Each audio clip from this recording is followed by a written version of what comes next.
last contestant today and the only girl in our contest, Vũ Trần Phương Uyên.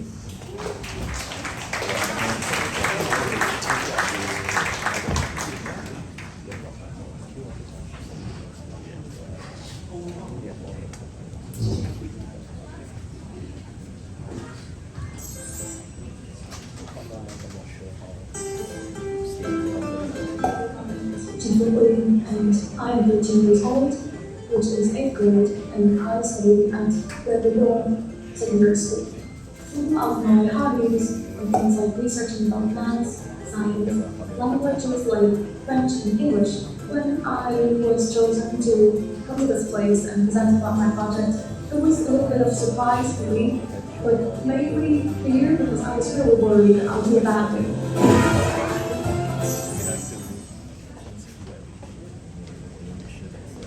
First of all, I'd like to greet everyone present in this room. My name is Vũ Trần Phương Uyên and I'll be presenting about my project, Chefcat. First of all, overview. I'll be doing a little bit of self-introduction and gameplay before my own critique and playthrough. We will be playing through the game. 1. Self-introduction. I have many hobbies. I think that you've heard of it during the video. It's about researching about science, coding, arts, and stuff like that. And while it sounds like a lot, I sound really smart, but that just means that I spent a lot of time on my computer, and it got so bad that during 5th grade summer, my dad had to sign me up to 2 coding classes. One is robotics and one is programming, just so that I have something to do. In those classes, I learned about stuff and got to make some projects like Monix memory test and Bongo Cat. 2. Gameplay. My game title is Chefcat. It's a game about the life of a poor cook trying to cook in a good standard with the hopes of obtaining enough good stars or reviews. It's like a quizzing game. With each order that a customer puts out for you, then you will have to answer 5 questions. If you get more than 3 questions correctly, then your review stars or scores increase by 1. Otherwise, it will decrease or stay the same. By the time that your stars or reviews get over 30, then you will win the game. But if it gets under 5, then you lose. My question sources are divided into 4 categories: school textbooks, online quizzes, and some other online sources like documents and chat forums, as well as YouTube videos. Now, to talk about the process of making the game, I'd like to introduce about my first project, my original idea, the Shell Bear Monster Bear. It's a game about a girl using drugs in order to escape from her hard daily life. But in doing so, her mental health worsens, and that's my connection with the stay healthy topic. But I just discovered that it had little to no correlation with the topic, stay healthy. So I abandoned the project altogether to start a new one. For the new project, I gained my inspiration from some things like games and YouTube videos. From those inspirations, I got to draw out some of my own sprites and art in order to put in my game. So I'm pretty glad that I finished the game just in time because I'm very proud of my game. It was entirely made by me, and I did not take much art. No, I didn't take any art at all from the internet. Another big source of motivation for me, this is kind of personal, is that before I was born, my eldest sister passed away because of bacterial infection from diseased foods. And I guess that's why I started to make the questions detailed and extremely accurate, even though that when I was making the game, I was undergoing a lot of exam pressures, midterms and end terms. It was kind of a lot, and I had a horrible time at it. Third is critique. For self-reflect, I think I did a pretty good job. Presentation-wise, I did a thorough presentation speech, and there was a finalized education game, especially since there's significant progress compared to my original project, the Shell Bear Monster Bear. But I still think that there are a few things that I can add to the game. Things like a prize reward system, a leaderboard system, a more detailed and showcased backstory, and just make the game more interactive overall. It's still a very plain game in my opinion. Thank you for listening. I'm going to wrap it up with you.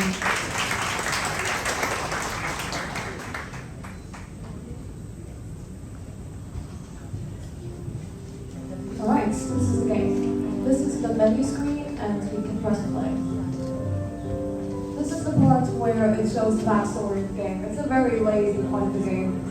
At the restaurant you work at, the owner has passed, leaving their legacy to their only employee, which is you. But as you're not trained thoroughly enough about cooking and managing the service, your restaurant name struggles to hold itself up. In the midst of such cold, desperate times, you could only wish for just enough star reviews.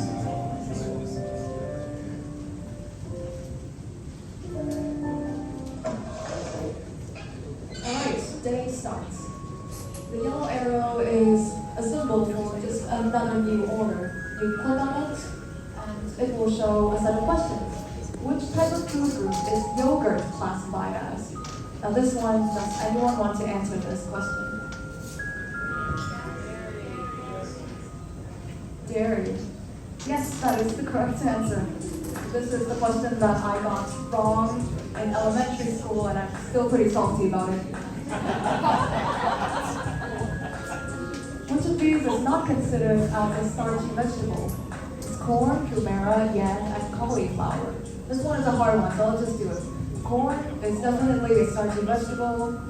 Cumera and yam are basically just different variables of potato, so it leaves the answer, cauliflower. Which type of milk has the most protein per glass? This is also very hard. I'm still going to ask that to someone though. Do you want to try? Okay.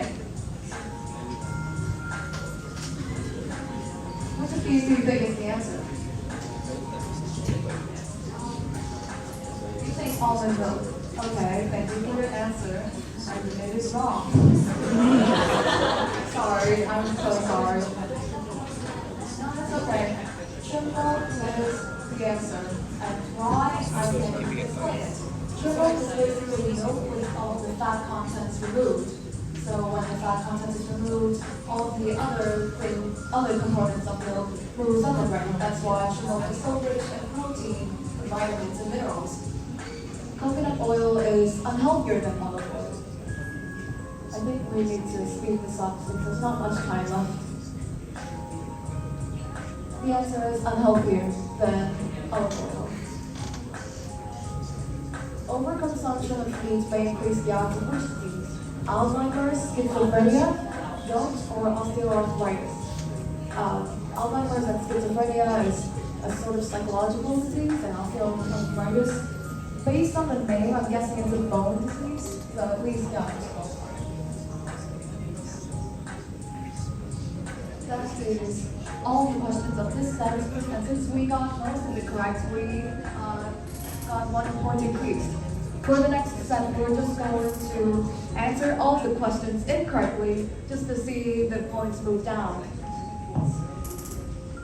Can you click on to the next order, please? Okay. This is the ending. Congratulations, after a long period of hardship, you have proven yourself worthy of customer trust. The real journey starts from here, and you can exit the game.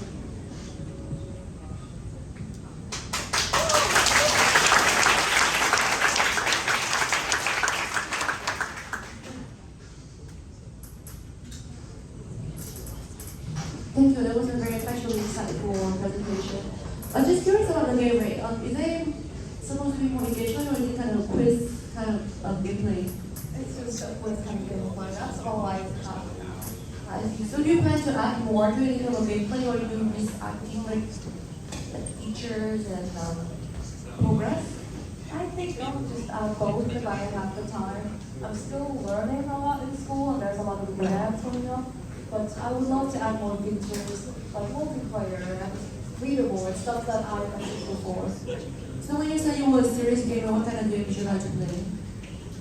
What kind of games that I play? When I was small, I played games that has cats in it because I love cats. Things like a cat's tail, and it's a cat's tail, yeah, a cat's tail, and it's a cat about a stray cat. And it's a game about a stray cat trying to survive on the streets every day. And there's other games like Cooking Mama, really popular games. And one of my oldest childhood games, Good Pizza, Great Pizza. It was a bonding game between me and my sisters, which I really love.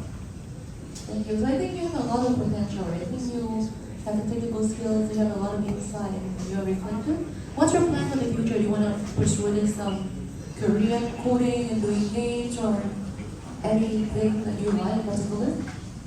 Yes, I really love coding. It gives me some time to do whatever I want.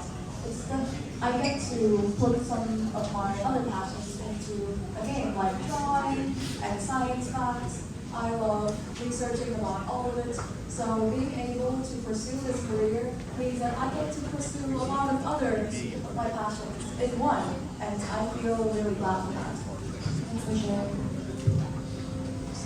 These two, and I would like to invite Mr. Bill. I was just one of the students who at one time when I started with game. That's what I was using is very, very good, very tough. I have a question that when I press the pointer on the right arrow, when the pen is seems that when it encounters an invisible obstacle, it affects the text. It is possible because it's not following my LC. That is a purposeful feature because I'm trying to prevent the cat from walking onto the walls and floating. So that's my way of stopping the cat from going any further. Okay, so that's your solution. Yes.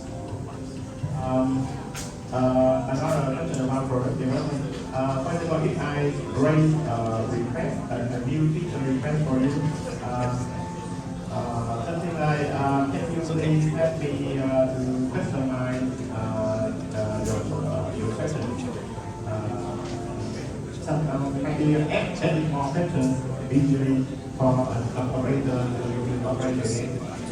How will you underline the request and You're asking me, hypothetically, if you ask me to add more questions, then it's just the same mundane task, actually.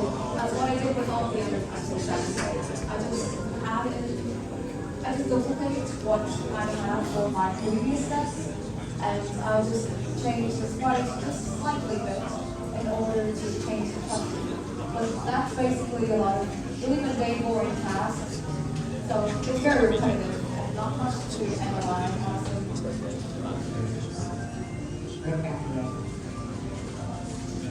And Mr. Chu, we have more than one person. Okay, my first question for you is which tool or framework or technology site you use to develop this game? So which tool or framework or programming languages you use to develop this game? To make this project, this was a game-based project. So I didn't really learn much of coding while I was making this game. It was all of drag and drop blocks. Not really much coding added into until recently, and it's just variables in game maker, and it's basic coding. I'm not exactly sure of the language, but it's just drag and drop. It's really easy. Okay, so this one you was making by game maker, right? Yes. So could you tell me about what did you learn from making this game intelligent? Learning coding or some kind of technical problem that you solve or some kind of representative to the project? I think some of the things that I learned is that I should probably take it easy and not rush it, because on the first version of the game, I definitely rushed it, and the game crashed, and I lost all of my progress, basically. And another thing that I learned is that Maybe I don't need to make things so hard because first of all, it's problem solving all of the bugs in the game. I encountered some really easy bugs, but I overthought it and just made a really difficult solution for it. That's why the game crashed in the first place. So in the second version, I discovered a really easy way to solve the problem in the first place, and I think that's what I got out of playing the game. Just think of it, just take it slow, and think of it with your time. Take your time. Okay, my last question. So you are really special in this contest. So if you have something to say to other contestants, what will you say? What do you say to them? I don't have much to say for them, but I still think that they all did a great job, and their project was way better than mine. It's not as basic as mine, honestly. But their projects were way more complicated, and it was fun to watch them present as well. I had a lot of fun while hanging out with them in this room here on both Sunday and today. Thank you very much. Thank you.